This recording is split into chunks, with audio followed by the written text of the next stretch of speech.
स्वागत है आपका इंडिया न्यूज पे। मैं हूं आपके साथ रजत राकेश टंडन। शुरुआत करते हैं।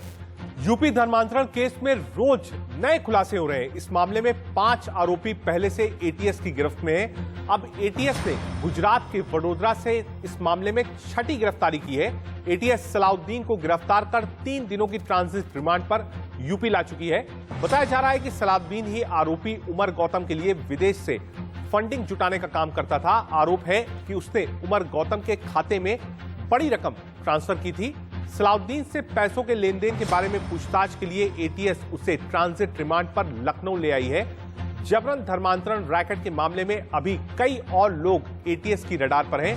कुछ एटीएस की हिरासत में भी है, जिनकी छानबीन की जा रही है। पुख्ता सबूत मिलने पर उनकी गिरफ्तारी की जाएगी, लेकिन उससे पहले उमर गौतम और सलाउद्दीन को आमने सामने बैठाकर पूछताछ की जाएगी। इस पूछताछ में हवाला रैकेट के बड़े राज खुल सकते हैं।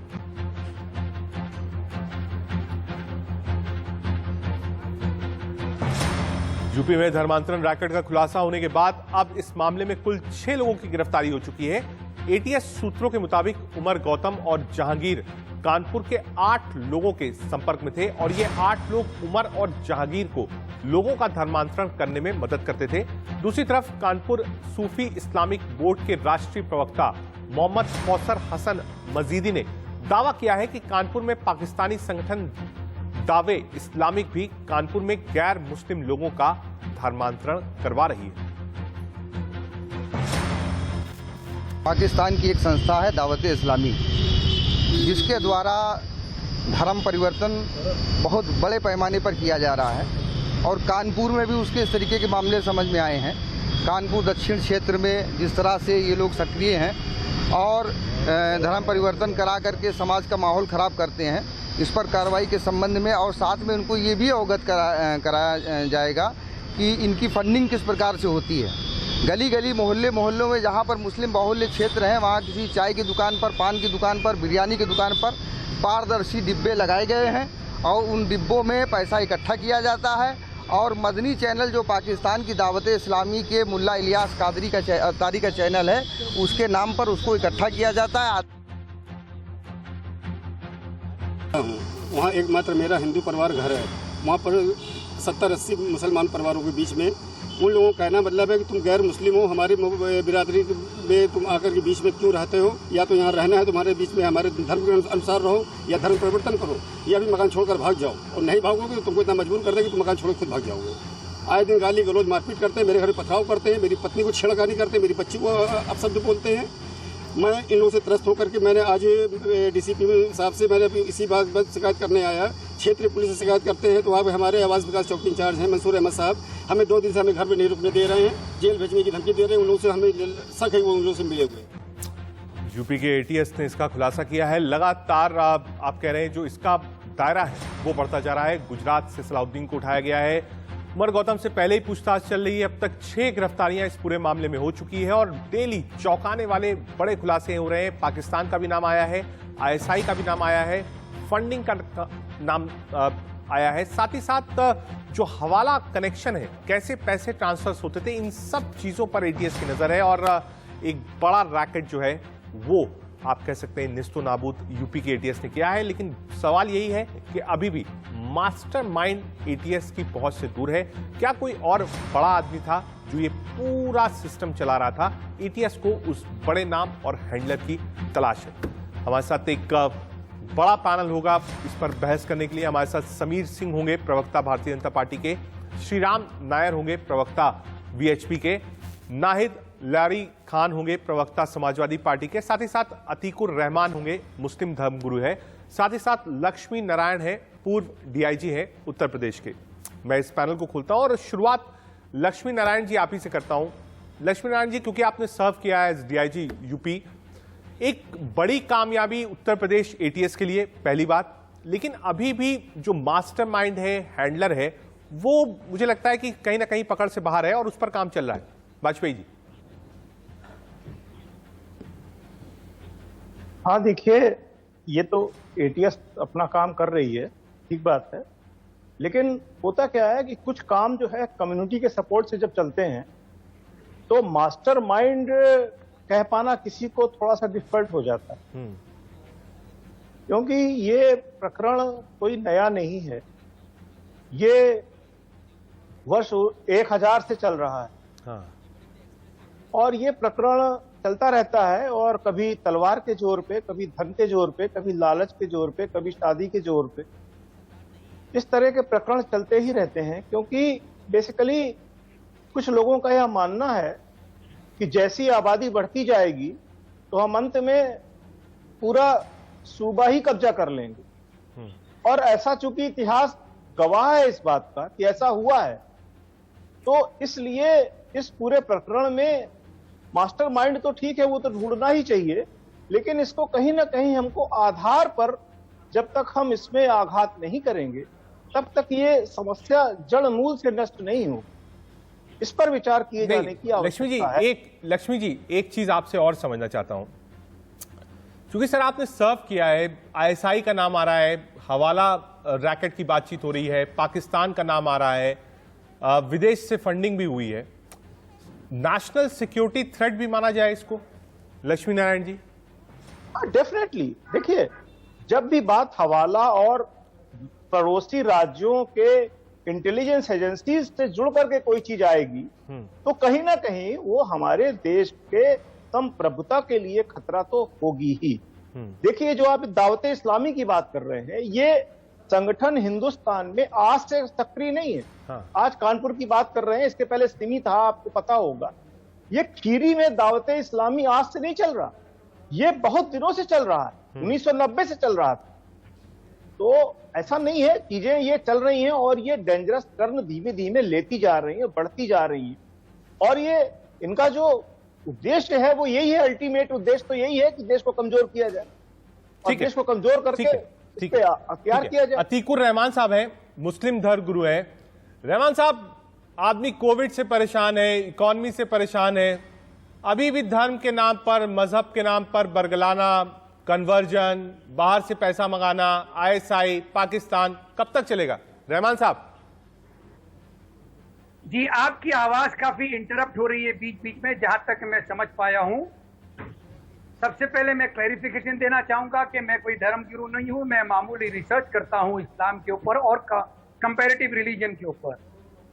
और जैसा कि आपने सवाल किया कि कब तक चलेगा, देखिए, अगर आप मेरी लैंग्वेज को माइंड ना करें, थोड़ा सा ब्लंट होना चाहूंगा, ये जब तक चलेगा जब तक कि हम खुद अपने ही भारतीय लोगों को एक ऐसी जिंदगी प्रोवाइड नहीं करते हैं, हमारी स्टेट गवर्नमेंट और सेंट्रल गवर्नमेंट, जैसा कि सुप्रीम कोर्ट ने हमेशा से कहा है कि डिग्निफाइड लाइफ, इस डिग्निफाइड लाइफ को जब तक कि हम प्रोवाइड नहीं करेंगे, इस तरह के धर्म होते रहेंगे। मतलब डिग्निफाइड यही बचा है कि आप जो आदमी सुन नहीं सकता, बच्चों का कन्वर्जन करा दिए, यही डिग्निफाइड है। ठीक है, ठीक है रहमान साहब, ठीक है। समीर सिंह जी, जरा डिग्निफाइड लाइफ इनको बता दीजिए रहमान साहब को क्या है। समीर सिंह जी, इस्लाम की दावत दूंगा, अब आप इसको लालच समझ लीजिए। ठीक है रहमान साहब, आपने एक शब्द दे दिया डिग्निफाइड, उसी पे बात कर लेते हैं जरा। समीर सिंह जी, आवाज मिल रही हो तो डिग्निफाइड लाइफ जो ये बता रहे हैं इनको बता दीजिए। समीर जी। नहीं, देखिए, इनको किसी लाइफ से मतलब नहीं है, और मैं बड़े साफ शब्दों में कहूं कि ये देश के दुश्मन हैं, ये देश के दुश्मन हैं, और देश के दुश्मनों को संरक्षण करने वाले लोग भी देश के दुश्मन हैं। ये सामान्य धर्मांतरण नहीं है, ये किसी ने अपने मर्जी और अपने सहमति के आधार पर नहीं परिवर्तन। छोटे बच्चों का, गरीबों का, विकलांगों का धर्म परिवर्तन करा के उनको जिहादी बनाना और उनको देश के खिलाफ इस्तेमाल करना, ये देश के दुश्मन है और देश की विरोधी गतिविधियों में संलिप्त है। जिस प्रकार से उमर की गिरफ्तारी कैसे हुई, देखिए, एक गाजियाबाद के अंदर एक महंत की हत्या के लिए 2 लोग मंदिर में गए थे, उनकी गिरफ्तारी हुई और उनसे पूछताछ में उमर का नाम आया और उमर की गिरफ्तारी हुई। उमर समेत जो 2-3 लोग गिरफ्तार हुए, उनको इंट्रोगेशन में निकल के आया कि साहब ये शिक्षा के नाम पर लोगों को बरगला के धर्म परिवर्तन करा के आतंकवादी गतिविधियों में इस्तेमाल करना चाहते थे। एटीएस को मैं धन्यवाद देना चाहता हूं और बधाई देना चाहता हूं उत्तर प्रदेश सरकार के मुख्यमंत्री आदरणीय योगी जी को, जिन्होंने पहले दिन से 2017 में कहा कि हम उत्तर प्रदेश में धर्मांतरण नहीं होने देंगे, धर्मांतरण यहाँ बंद हो गया। ये अपने मंसूबे से बाज नहीं आ रहे, धर्म का काम नहीं कर रहे। रहमान साहब आ रहा हूं ये आपके पास। देश के खिलाफ षड्यंत्र, ये देश के खिलाफ षड्यंत्र। ठीक है, और कोई नहीं बचेगा। ठीक है, हमने पिछले दिनों भी ऐसे लोगों के खिलाफ कार्रवाई की है, चाहे PFI रहा हो, चाहे सीमी रहा हो, इस सब के खिलाफ कार्रवाई की है। और मैं एटीएस और उत्तर प्रदेश सरकार को धन्यवाद देना चाहता हूँ माननीय बड़ी उपलब्धि मैं भी मानता हूँ। ऐसे लोगों को शिक्षक भेजा है। और नाहिद जी, राजनीति भी इस पर बहुत तेज हो रही है। हम देश में कई ऐसे विपक्ष के नेता हैं जिनको हमने सुना है, वो अभी भी इस बात को नहीं मान रहे हैं कि ये कितना बड़ा रैकेट है, कितना बड़ा हवाला का समूह है, ISI से फंडेड है। इसको अभी भी विपक्ष मान नहीं रहा है। नाहिद जी, देखिए रजत जी, आपने अहम मुद्दे पर डिबेट रखी है, लेकिन अपनी बात शुरू करने से पहले अगर आप इजाजत दें तो मैं एक बात कहना चाहूंगी। बड़े भाई और सीनियर लीडर बीजेपी के समीर भाई भी बैठे हैं और सभी वरिष्ठ लोग बैठे हैं। मैं अपनी बात शुरू करना चाहती हूँ कि आज करोड़ों करोड़ लोगों के चहीते और देश के हर दिल अजीज नेता, यूथ आइकॉन माननीय अखिलेश यादव जी का जन्मदिन है। उनको जन्मदिन की बहुत बहुत बधाई। आप देखिए नाहिद जी, बधाई हमने भी दे दी है। आप ट्विटर नहीं, नाहिद जी आप ट्विटर पे बधाई दीजिए। आप देखिए यहाँ मैं आपकी भावनाओं को समझ सकता हूँ, हर दिल अजीज है, हम लोग भी बहुत सालों से कवर कर रहे हैं, हम भी बधाई देते हैं। लेकिन यहाँ बहुत स्पेसिफिक पॉइंट है कि धर्मांतरण इतना बड़ा इशू होता जा रहा है। विपक्ष एक गंभीर मामला है। हाँ, विपक्ष कहाँ है? जी मैं आ रही हूँ, मैं बता रही हूँ। आइए, देखिए ये जो पूरा प्रकरण है ये काफी गंभीर है। कल भी मैं आपके ही चैनल पर रात को इसी मैटर पर डिबेट पर थी। मैंने अनेकों बार कहा कि बहुत गंभीर और दुखद प्रकरण है, लेकिन जैसा कि लॉ एंड ऑर्डर ने स्वयं स्वीकारा था कि ये मैटर जो है, ये प्रकरण 2 साल से चल रहा था और इसमें फॉरेन फंडिंग की भी बात कही, तो निश्चित रूप से फॉरेन फंडिंग जो है गवर्नमेंट एजेंसीज के थ्रू ही आती है। तो हमारा ये सवाल है कि आखिर किसके संरक्षण में इस तरह का प्रकरण 2 साल से चल रहा था? सरकार क्या कर रही थी? एडमिनिस्ट्रेशन क्या कर रहा था? क्या ये लोग सो रहे थे, कोमा में थे? हालांकि समाजवादी पार्टी तो पिछले 4.5 साल से यही कह रही है कि उत्तर प्रदेश में सरकार नाम की कोई चीज नहीं है। जिस तरह से लॉ एंड ऑर्डर फर्स्ट है, महिलाओं से शर्म मारे हत्या, लूट, डकैती, अपहरण आदि तमाम ठीक है नाहिद, ठीक है नाहिद, ठीक है। आपने एक पॉइंट उठाया है। श्रीराम नायर जी भी हैं, प्रवक्ता VHP के। सर आप कुछ बोलना चाहते थे, आप रिस्पॉन्ड कर सकते हैं नाहिद को। श्रीराम नायर, देखिए अभी हमारे अतावर रहमान साहब ने कहा डिग्निफाइड लाइफ, तो मैं इनको पूछना चाहता हूं, ये डिग्निफाइड लाइफ क्या इस लाइफ की बात कर रहे हैं या जजमेंट के दिन के बाद जो 72 हो रहे, दूध की नदियां, शराब की नदियां, वो वाली डिग्निफाइड लाइफ?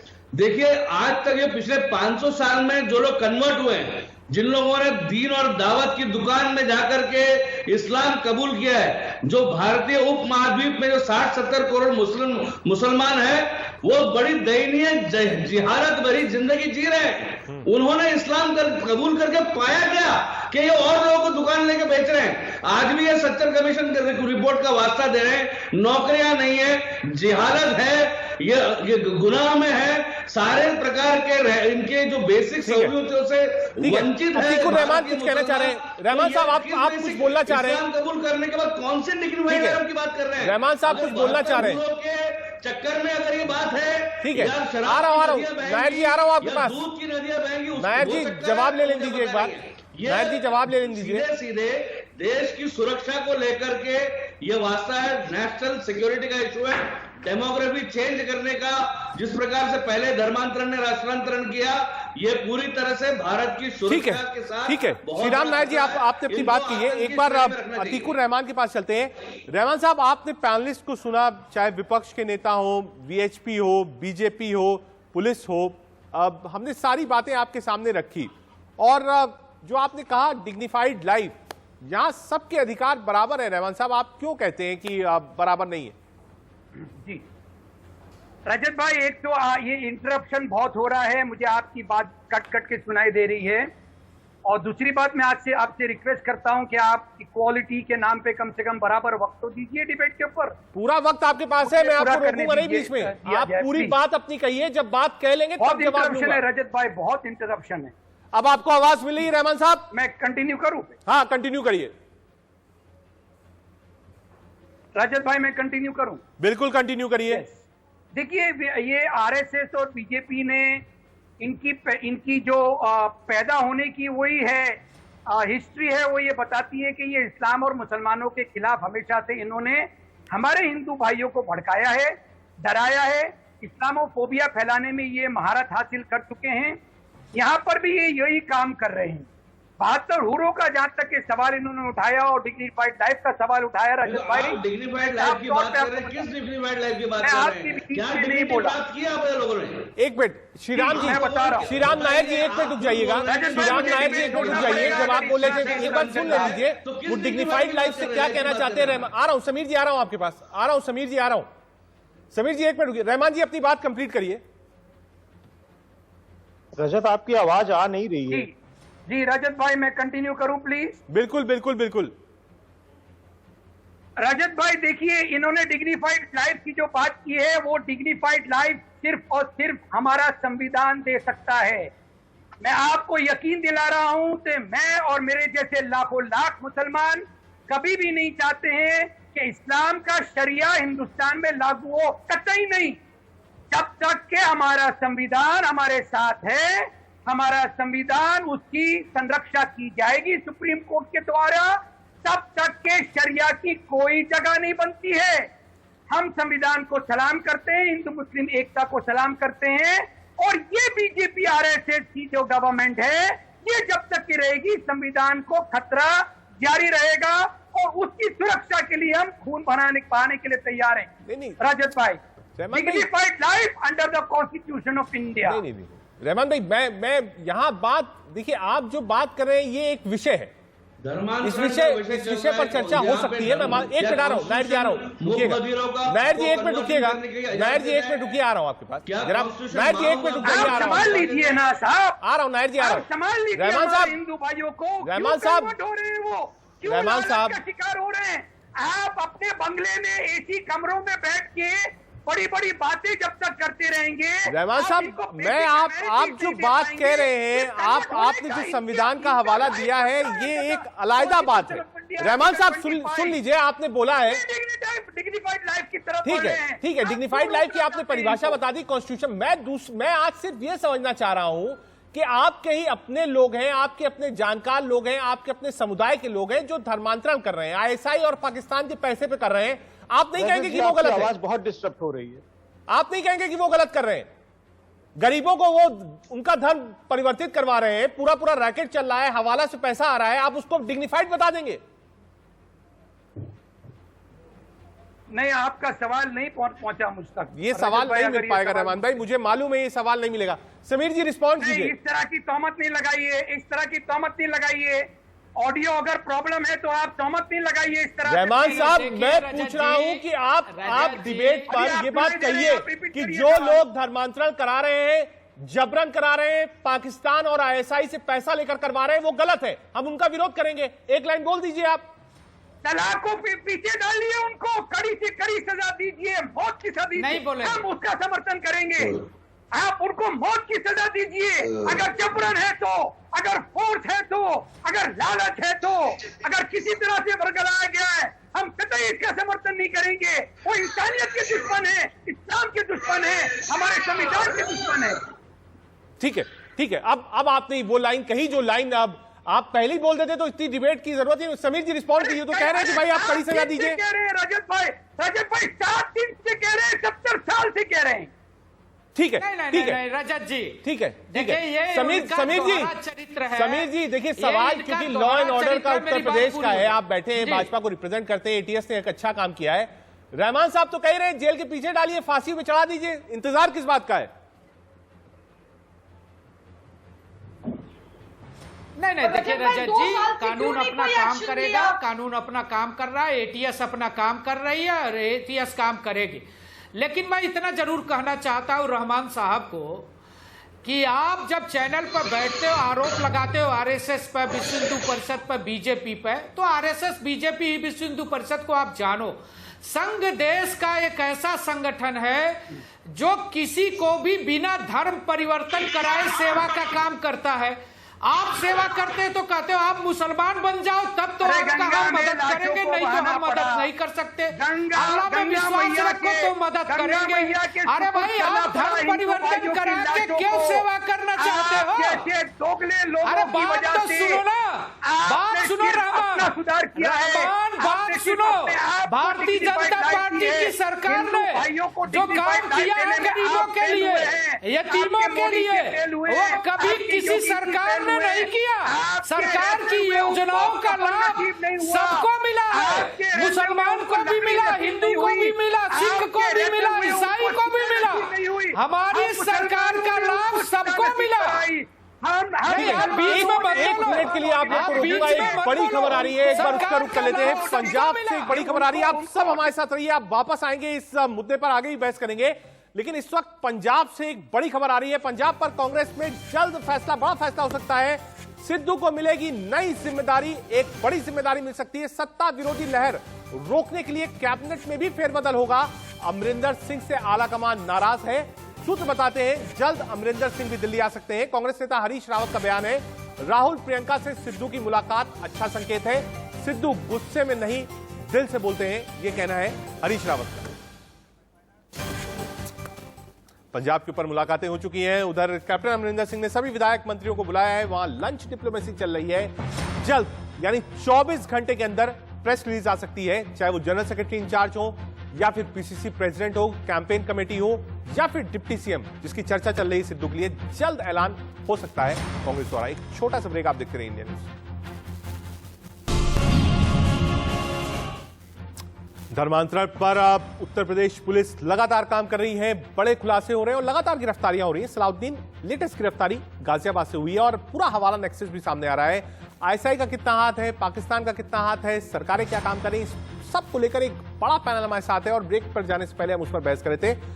वापस अपने पैनल पर चलते हैं। समीर सिंह है प्रवक्ता भारतीय जनता पार्टी के, श्रीराज नायर है प्रवक्ता वीएचपी की तरफ से हमारे साथ हैं, नाहिद लारी खान है प्रवक्ता समाजवादी पार्टी की तरफ से, अतीकुर रहमान है मुस्लिम स्कॉलर है, साथ ही साथ लक्ष्मी नारायण है पूर्व डीआईजी यूपी। रहमान साहब, क्योंकि आवाज आपको नहीं मिल रही थी, क्या अब आवाज मिल रही है रहमान साहब? जी जी, लाउड एंड क्लियर है। Loud and clear. आपने बहुत लाउड एंड क्लियर कहा कि ऐसे कोई लोग हो जो धर्मांतरण करा रहे हो, जबरन करा रहे हो, उन सबको सलाखों के पीछे रखिए, फांसी दे दीजिए। आपने ये बात कही रहमान साहब?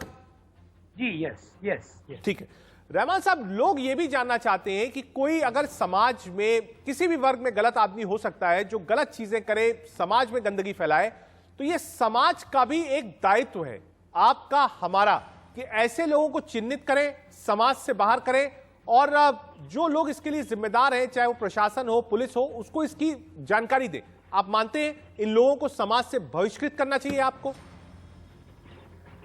जी रजत भाई, देखिए हमारा मुल्क आईपीसी और संविधान के आधार पर चलता है और हमने हमेशा यही डिमांड रखा है सरकार के सामने, आपके सामने, मीडिया के सामने, कि आईपीसी का अगर वायलेशन हो रहा है तो क्या मेरी मजाल के मैं रोक दूं उसको? अगर संविधान का वायलेशन हो रहा है तो क्या मेरी मजाल के मैं उसको रोक दूं? पूरा मुस्लिम समाज मिलकर भी अगर ये करता है तो बिल्कुल वो दोषी है। हम चाहते हैं कि आईपीसी और संविधान की धाराओं के तहत मुल्क चले, लेकिन आप बताइए मुझे, एक साल के अंदर ज्यादा पीछे जाने की जरूरत नहीं है। कितने यूएपीए लगाए है यूपी सरकार ने जो कि खारिज हो गए, बल्कि रेप्रिमांड किया गया। रहमान साहब फिर रहमान साहब फिर आप थोड़ा इसको देखिए मिक्स कर रहे हैं। मैं बहुत सेंट्रलाइज सवाल आपसे पूछ रहा हूं। ठीक है, कई मामले ऐसे होते हैं, गलत गिरफ्तारियां होती हैं, बाद में कोर्ट से कूद जाते हैं, वो एक एम्बैरसमेंट होता है, मैं मानता हूं आपकी बात। ये rarest of the rare case होगा।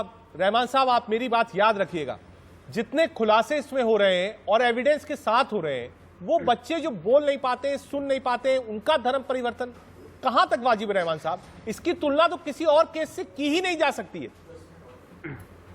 देखिए, क्योंकि वक्त कम है, मुझे दूसरी जगह भी जाना है, जिसके लिए माजरत चाहता हूं। मैं कुरान की इस तरह की 25 आयतें आपके सामने कोट कर सकता हूं जो कि हमारा जो एंटी कन्वर्जन लॉ है रजत भाई, उसके साथ में मेल खाती है, जहां पर अल्लाह ने कहा है कि किसी तरह की जोर जबरदस्ती धर्म के मामले में, दीन के मामले में अल्लाह बर्दाश्त नहीं करता है, कुरान बर्दाश्त नहीं करता है। तो मैं कैसे अपने आप पे ये जायज कर लूंगा? इसीलिए मैं कह रहा हूं उनके साथ सख्त मुझसे सच साझा दीजिए आप।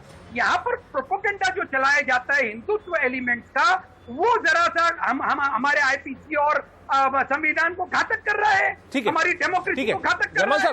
रहमान साहब, क्योंकि आपने बताया कि हिंदुत्व के नाम पे डराया जाता है, इसलिए समीर जी ऊपर बैठे हैं। राज नायर जी आपके पास भी आऊंगा। समीर जी आपके जस्ट ऊपर फ्रेम में है। एक मिनट रहमान साहब, एक मिनट। समीर जी, आप इनका कहना है कि भाई आप जो लॉ एंड ऑर्डर कहता है आप काम करिए, नहीं कह रहे हैं हिंदुत्व के नाम पे डराइए मत हमको। समीर जी। नहीं देखिए रजत जी, रहमान साहब बैठ के बड़ी चालाकी से झूठ बोल रहे हैं। मैं उनसे पूछना चाहता हूं, ये सरकार को कटघरे में खड़ा कर रहे हैं। भाई धर्मांतरण पर कानून हमने बनाया, फॉरेन फंडिंग रोकने के लिए माननीय मोदी जी ने कानून बनाया। अब फॉरेन फंडिंग रुक गई एनजीओज के माध्यम से, तो ये हवाला से काम करने लगे। ये अभी भी ये सामान्य धर्मांतरण नहीं है रजत जी, ये देशद्रोह है और देश के खिलाफ षड्यंत्र है। रहमान साहब क्यों नहीं कंडम करते? कहते अगर आईपीसी की धारा में होता है तो आईपीसी की धारा में अपराध करना और अपराध के बाद सजा पाने का इंतजार करना और आतंकवादियों को सुरक्षित करना, देशद्रोहियों को सुरक्षित करना जब तक सजा नहीं हो रही है, ये इनके सगल में है। एक कसाब को भी इसी तरह से सुरक्षित कर रहे थे। और मैं पूछना चाहता हूं, आरएसएस एक ऐसा संगठन है जो बिना धर्म परिवर्तन कराए सेवा का काम करता है। यह मुस्लिम धर्म संगठन क्यों नहीं करता कि ठीक है साहब आप हिंदू रहो, हम आपकी सेवा करना चाहते हैं। ये पहले कहते हैं धर्म बदलो फिर हम आपकी मदद करेंगे। ये थ्योरी पूरी दुनिया में कहीं नहीं किसी जाति नाइक जी आपके पास आ रहा हूं। नाइक जी आपके पास आ रहा हूं। दूसरा 30 सेकंड में अपनी बात खत्म करूंगा। ठीक है, पूरा करिए। 30 सेकंड में अपनी बात खत्म करूंगा। देखिए रजत जी, विषय ये नहीं है, विषय ये है कि ये देश के दुश्मन क्यों है, इनके मन में देश के प्रति प्रेम क्यों नहीं है, ये भाजपा को दुश्मन क्यों समझते हैं। मोदी जी ने 3 तलाक खत्म कर दिया, मोदी जी ने हलाला खत्म कर दिया। रहमान जैसे लोग 60 साल की उम्र में 13 साल की बच्ची से शादी करते हैं और 7-7 बीबियां रखते हैं। जितनी शहरों में जाते हैं उतनी बीबियां रखते हैं। इस पर रोक लग गया, हलाला पर रोक लग गया। ये भारतीय जनता पार्टी को दुश्मन इस नाते मानते हैं। और कोई रहमान भाई जवाब दीजिए। हमारी सरकार ने, रहमान भाई जवाब दीजिए। की सरकार ने प्रधानमंत्री आवास दिया, हमने शौचालय दिया, हमने राशन दिया, आरोप लगाया हमने चिकित्सा दिया, हमने शिक्षा दिया। आरोप लगाया है, इनके पेट में दर्द करता है। ठीक है रहमान भाई रिस्पॉन्ड कीजिए जी, रिस्पॉन्ड कीजिए। ये इल्जाम पे इल्जाम ये 70 साल से लगा रहे हैं और हम आदी हो गए हैं। मैं यहाँ आपके सामने बैठा हुआ हूँ, मैं आपको बता रहा हूँ। रोज अखबारों में छप रहा है मौलवी। समीर जी आपने आरोप लगाया है, समीर जी आपने आरोप लगाया है, समीर जी आपने आरोप लगाया। एक बार सुन लीजिए क्या कह रहे हैं। हाँ रहमान जी बोलिए। इस्लाम कबूल कर लीजिए, इस्लाम कबूल कर लीजिए, समीर साहब सुधर जाएंगे आप। इससे ज्यादा नहीं कह पाऊंगा। रजत भाई प्लीज कबूल करके आप लोग, आपकी हालत क्या है? 60 करोड़ मुसलमानों की हालत क्या है? बहुत बुरी हालत है हमारी। नसीब हो जाती है, आपके पास जवाब नहीं है। डिग्निफाइड डेथ नसीब हो जाएगी अगर डिग्निफाइड लाइफ नहीं मिली तो।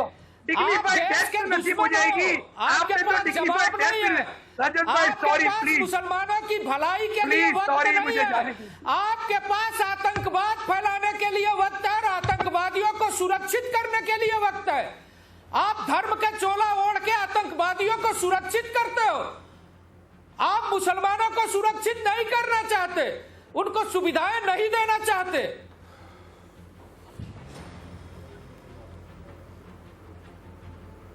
ठीक है, शिराज नायर जी भी हमारे साथ हैं। नायर साहब, वीएचपी इस पूरे मसले को कैसे देखती है? विश्व हिंदू परिषद है, लगातार अलर्ट रहती है, ग्राउंड पर रहती है, लेकिन ये धर्मांतरण का मामला सिर्फ उत्तर प्रदेश तक सीमित नहीं है, ये देश में कई हिस्सों पर फैला है और आने वाले दिनों में ये सारे खुलासे धीरे धीरे होते रहेंगे। राज नायर जी देखिए, ये हम तो मानते हैं कि केवल ये उत्तर प्रदेश तक सीमित नहीं है, ये बहुत बड़ा देश है और ये करीब 500-700 साल से ये जहर पूरे विश्व में चल रहा है। और ये अभी रहमान साहब बोल कर गए डिग्निफाइड लाइफ, जिन लोगों ने कबूल किया है वो किस प्रकार से जाहिलाना जीवन जी रहे हैं। और दूसरा, इन्होंने अभी बोल के चले गए आईपीसी और कॉन्स्टिट्यूशन की बात की, तो यूनिफॉर्म सिविल कोड क्यों नहीं मानते ये लोग? जब 4 शादी करनी है तो शरिया, और जब अगर गुनाह करेंगे तो आईपीसी से सजा पाएंगे। तो ये दोहरा मापदंड कैसे चलेगा? अगर इनको 4 शादियां करनी है, अय्याशियां करनी है, तो इनको शरिया से चलेंगे, गुनाह करेंगे, खून करेंगे, रेप करेंगे तो आईपीसी से चलेंगे। तो ये जो चलने वाला नहीं है, ये देश विरोधी ताकतें हैं, ये देश की डेमोग्राफी बदलना चाहते हैं। धर्मांतरण की वजह से ही राष्ट्रांतरण हुआ है। न पाकिस्तान और बांग्लादेश में रहने वाले हिंदू तलवार के जोर से या कुछ टुकड़ों की वजह से धर्मांतरित नहीं होते तो देश का बंटवारा नहीं होता। आज भी ये देश को बांटने, देश को तोड़ने, देश को कमजोर करने का ही ये बहुत बड़ा हथकंडा है, और ये आतंक की श्रेणी में ही रखना चाहिए। और ये जो ये उमर टाइप के लोग या उमर गौतम, ठीक है राज जी, आपने बताया आतंक की श्रेणी में होना चाहिए। अब लक्ष्मी नारायण साहब भी हमारे साथ हैं। सर, आतंक की श्रेणी में रखना चाहिए, ये अभी राज नायर जी ने कहा। रहमान साहब अब हमारे साथ नहीं है, लेकिन पिछले 40 मिनट थे।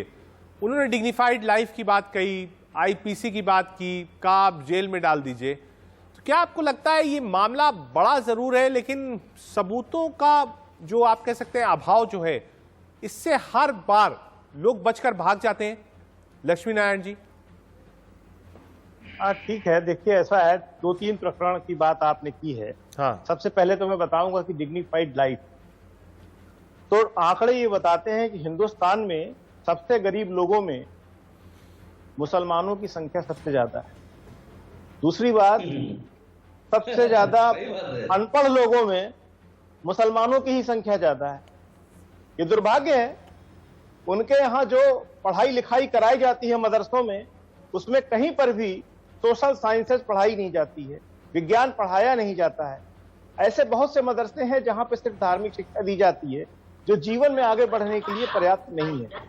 और परिणाम ये होता है कि अल्टीमेटली मुस्लिम समुदाय में गरीबी बहुत ज्यादा है, और इसी वजह से वहां पर कहा जाता है कि जाहिलपन भी ज्यादा है। तो एक तो ये विषय हो गया। तो इसलिए ये बात कहना कि हम डिग्निफाइड लाइफ प्रदान करने के लिए धर्मांतरण को प्रेरणा दे सकते हैं, यह सर्वथा गलत। दूसरी बात यह है कि बात जब अपराध की आती है तो निश्चित रूप से अपराध के साथ में कानून होना चाहिए। अनफॉर्चुनेटली अभी हमारे देश में इस विषय में समुचित कानूनों की स्थिति अच्छी नहीं है। कई बार कई चीजों में हमारे देश में संविधान की बात दुहाई दी जाती है। संविधान में जैसे फॉर एग्जाम्पल माइनॉरिटी शब्द को डाला गया है, पर माइनॉरिटी क्या है यह डिफाइन न करने के कारण आज हमारे देश के सेकेंड लार्जेस्ट पॉपुलेशन, ध्यान से सुनिएगा, सेकेंड लार्जेस्ट पॉपुलेशन भी अपने को माइनॉरिटी कहती है, क्योंकि माइनॉरिटी शब्द डिफाइन नहीं किया गया है। इसी प्रकार से जो मतांतरण है, मैं धर्मांतरण इसलिए नहीं कहूंगा कि धर्म बहुत व्यापक शब्द है, हाँ। वह तो स्पेसीज को डिफाइन करता है। हाँ, मतांतरण की बात हम करते हैं तो मतांतरण विरोधी कोई कानून अभी तक बनाया ही नहीं गया है ठीक प्रकार से। म्यांमार में बनाया गया है। अगर आप देखना चाहते हैं तो एक म्यांमार ऐसा देश है जिसने इस प्रकार का कानून बनाया और सफलतापूर्वक उस पर उसने कार्रवाई भी की। लेकिन अभी हमारे देश में अभी इस प्रकार का कोई ढंग का कानून बना नहीं है। जब ये बनेगा तभी इस पर कोई कार्रवाई हो सकती है। ठीक है। इसी लक्ष्मी नारायण जी, हम एक बार फिर चलते हैं समीर जी के पास। समीर जी, अभी हमने देखा 4 दिन पहले एमओएस रेड्डी साहब हैं, एमओएस होम है, जब एक जम्मू कश्मीर की घटना हुई थी, लोगों ने मुलाकात की थी, तो क्या ये माना जाए अब देश में धर्मांतरण को लेकर एक बड़े कानून और सख्त कानून की जरूरत है और आने वाले पार्लियामेंट सेशन में हो सकता है ये डिबेटेबल इशू हो? समीर जी। नहीं, देखिए, निश्चित रूप से रजत जी, धर्मांतरण के ऊपर हमारे कई राज्यों ने कानून बनाए हैं। जैसे उत्तर प्रदेश ने भी एक सख्त कानून बनाया है। धर्मांतरण हमारे यहाँ बंद हुआ है। जो राज्य सरकारें हैं, देखिए, देश के अंदर राज्य सरकारों का लॉ एंड ऑर्डर बड़े पैमाने पर राज्य सरकारों के पास है, पुलिस राज्य सरकारों के पास है। जिन राज्य सरकारों के राजनीतिक दलों के लोग या सत्ता में बैठे लोग तुष्टीकरण की नीति अपनाते हैं, धर्म विशेष को अपने वोट बैंक के रूप में इस्तेमाल करते हैं, वहां धर्मांतरण ज्यादा है। जहां बीजेपी की सरकारें हैं वहां रुका है। दूसरी चीज मैं कहता हूं, अभी हमारे लक्ष्मी नारायण जी जिस बात को कह रहे थे कि सबसे ज्यादा गरीबी और सबसे ज्यादा अशिक्षा का आप देखिए बीजेपी सरकार आने के बाद केंद्र में 3 तलाक हमने खत्म किया, महिलाओं की दुर्गति हमने समाप्त की, शिक्षा में हमने परिवर्तन किया, आवास, प्रधानमंत्री आवास माननीय मोदी जी ने जो दिया है देश भर के अंदर, सबसे ज्यादा लाभ उसका मुस्लिम समाज के लोगों ने लिया है, क्योंकि गरीब वो थे, उनके पास आवास नहीं था। सरकार का काम है काम शिक्षा करना, का मैं लाभ हमने इस पर दिया। कोई बात नहीं करूंगा। समीर जी, धर्मांतरण पर आप लोग, क्योंकि बीजेपी की सरकार है, समीर जी बीजेपी की सरकार है, उत्तर प्रदेश में भी बीजेपी की ही एनडीए की सरकार है, आप सबसे बड़े दल हैं केंद्र सरकार में, आपके अपने पार्टी से होम मिनिस्टर, प्राइम मिनिस्टर हैं, तो क्या बीजेपी सरकार से डिमांड करेगी कि धर्मांतरण को लेकर कुछ बड़े फैसले किए जाएं? केंद्र सरकार और राज्य सरकारों ने तो किया है, केंद्र सरकार भी कोई बड़ा फैसला रजत जी डिमांड नहीं करनी है, डिमांड नहीं करनी है, ऑलरेडी हमारे एजेंडे में है। हमने 370 खत्म किया, हमने सीए लागू किया, हम बहुत सारे ऐसे कानून हैं जिनको लागू कर रहे हैं। अगर कोरोना का काल नहीं आया होता, ये देश हम सबके लिए दुर्भाग्य है कि देश और पूरी दुनिया में कोरोना के नाते लगभग 1.5 सालों से सभी काम बाधित हैं, और अगर कोरोना नहीं रहा होता तो ऐसे बहुत सारे कानून हैं जो देश को मजबूत करने के लिए, देश को ताकतवर बनाने के लिए, देश को समृद्धशाली बनाने के लिए अब तक बन चुके होते, और उसका प्रभावी स्वरूप आपको दिखाई देता। जैसे जम्मू कश्मीर के अंदर हमने 370 खत्म किया, बहुत सारे राजनीतिक दल चिल्लाते रहे, हमने कभी ये परवाह नहीं किया कि वोट बैंक भी कोई चीज होती है। हमने कहा नहीं, जो देश के लिए खराब है, जो देश के अंदर आतंकवाद पनपाता है, जो देश के अंदर दुश्मनों को संरक्षण देता है, ऐसी किसी भी चीज को हम बर्दाश्त नहीं करेंगे। भारत और भारत माता हमारी प्राथमिकता है, भारत की 135 करोड़ आबादी हमारी प्राथमिकता है, और ये कोई जरूरी नहीं है कि इस देश का हर मुसलमान जो है वो हम आरोपित करें। देश के अंदर राष्ट्रवादी मुसलमान है, देश के अंदर अच्छा काम ठीक है समीर जी, आऊंगा आपके पास। राज नायर जी, हमने अब्दुल कलाम को देश का राष्ट्रपति बनाया, लोग एक्सेप्ट करते थे, मिसाइल मैन ऑफ इंडिया था। कोई आप ये नहीं कह सकते कोई भेदभाव हो देश में। आप आज भी मुख्तार अब्बास नकवी केंद्र में कैबिनेट मिनिस्टर है, बीजेपी की तरफ से शहनवाज हुसैन बिहार मिनिस्टर है, कोई ऐसा पक्षपात नहीं है। राज नारायण जी, सख्त कानून केंद्र में भी होना चाहिए धर्मांतरण को लेकर, बीएचपी कैसे देखती है? राज बिल्कुल, ये एक केंद्रीय कानून होना चाहिए और धर्मांतरण पर एकदम बैन करना चाहिए।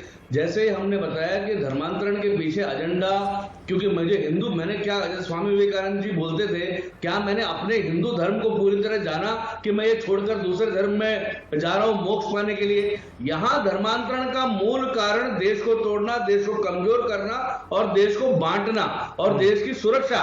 तो यहाँ धर्मांतरण का कोई आध्यात्मिक कारण नहीं है, या धर्मांतरण को ये हम जो धर्म की बात करते हैं वो मोक्ष के लिए बात करते हैं, अपने अच्छे कर्मों के लिए बात कर रहे हैं। यहाँ ये पूरे बुरे कर्म करवा के देश के अंदर आतंकवाद फैलाना, मानव बम बनवाना और देश को पूरी तरह से खतरे में डालना, ये इसका मूल वजह है। इसके लिए इसको पूरी तरह से बैन करना चाहिए। दूसरा, इतने सारे लोग, अभी जैसे डीआईजी साहब ने भी बताया, ये जो 500 साल में जो ऑलरेडी जिन्होंने इस्लाम कबूल किया वो तो दुर्गति में जी रहे हैं, भूख, जिहालत, गुनाह, अशिक्षा, ऐसे हालत में जी रहे हैं, रिजर्वेशन मांग रहे हैं। तो ये कौन सा डिग्निफाइड लाइफ देने वाले इस्लाम कबूल करके पूरा सब कॉन्टिनेंट के मुसलमानों के आपने ऐड ऑन किया है। लक्ष्मी नारायण जी, सर फोर्सेस को कैसे अलर्ट रहना पड़ेगा? आप देखिए, ये जो धर्मांतरण का काम था वो एक दिन का नहीं था, सालों से चल रहा होगा, प्लानिंग चल रही होगी, फंड्स अरेंज हुए होंगे, रैकीज हुई होगी, पॉइंट पर्सन्स आइडेंटिफाई हुए होंगे। एक बड़ा चैलेंज फोर्सेस के लिए भी है अपने अपने स्टेट्स में कि इसको कैसे पकड़ें, कैसे रोकें, कैसे शिकंजा कसें। डेफिनेटली, ये देखिए, ये जो है आपका काम ये लोकल पुलिस से नहीं खत्म होगा, क्योंकि लोकल पुलिस का जो जुरिडिक्शन होता है वो डिस्ट्रिक्ट लेवल पर ही सीमित हो जाता है।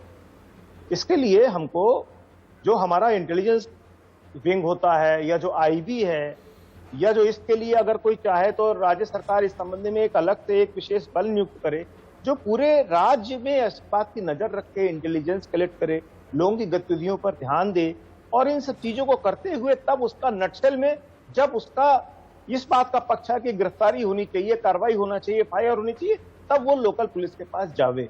तो इस तरह से जब हम एक सिस्टम को डेवलप करेंगे तो इसमें हमें अच्छी कामयाबी भी मिलेगी और हम पूरे प्रदेश में इस पर शिकंजा कस सकेंगे। ठीक है, ठीक है। क्लोजिंग कमेंट समीर जी, क्योंकि सरकार उत्तर प्रदेश में योगी आदित्यनाथ जी की है, बीजेपी सरकार है, एक बड़ी उपलब्धि है, लेकिन विपक्ष के कई नेताओं ने यह भी सवाल उठाए हैं कि क्योंकि अगले साल चुनाव है उत्तर प्रदेश में, इसलिए पोलराइजेशन की राजनीति तेजी से चल रही है। ये सारे इश्यूज धर्मांतरण के, 370 कश्मीर के, ये सारे एक साथ इसलिए आ रहे हैं क्योंकि यूपी में चुनाव है। समीर जी। नहीं, देखिए रजत जी, मैं बहुत साफ कहूं, जो हमारे पूर्व डीआईजी ने कहा है, निश्चित रूप से उन्होंने अच्छा सुझाव दिया, इस पर सरकार काम कर रही। हमने उत्तर प्रदेश के अंदर माननीय योगी जी ने विशेष सुरक्षा बल बनाया, एटीएस को मजबूत किया, एसटीएफ को मजबूत किया। मैं बहुत संकोच में नहीं हूं, मैं रजत जी बहुत साफ कहना चाहता हूं, ये पुलिस के अधिकारी रहे। पहले सरकारों ने, सपा और बसपा की सरकारों ने पुलिस अधिकारियों को पनिशमेंट के रूप में एटीएस और एसटीएफ में भेजती थी। आज हमारे एटीएस के प्रमुख हैं असीम अरुण जी, उत्तर प्रदेश के वेस्ट आईपीएसओ में से हैं और बड़ा अच्छा काम कर रहे हैं वो एटीएस में। माननीय मुख्यमंत्री जी उन्हें प्रोत्साहित करते, वो कई जगह अच्छा काम करके एसएसपी रहे और उत्तर प्रदेश के अंदर अच्छी सेवा उन्होंने दिया और बड़े रैकेट का खुलासा किया। हमने विशेष सुरक्षा बल का गठन किया, हमने धर्मांतरण पर कानून बनाया। हमारे मुख्यमंत्री जी ने पहले दिन से कहा कि हम धर्मांतरण को बर्दाश्त नहीं करेंगे, बिल्कुल बर्दाश्त नहीं करेंगे। समीर जी, आज वक्त की थोड़ी कमी है। समीर सिंह जी, प्रवक्ता बीजेपी, श्रीराज नायक, प्रवक्ता वीएचपी, और साथ ही साथ लक्ष्मी नारायण जी, पूर्व डीआईजी हमारे साथ थे। आप तीनों का बहुत बहुत शुक्रिया। और हमने कोशिश करी समझने की कि धर्मांतरण का रैकेट कितना बड़ा है, पॉलिटिकल राय इसको लेकर क्या है, मुस्लिम स्कॉलर्स इसको कैसे देखते हैं, कैसे रोकेंगे, इन सब पर 1 घंटे हमने समझने की कोशिश करी। और लबोलवाब यही है कि केंद्र एक बड़ा और सख्त कानून लाए जिसमें इस तरीके का धर्मांतरण देश में रुक पाए। एक छोटा सा ब्रेक, आप देखते रहिए इंडिया न्यूज।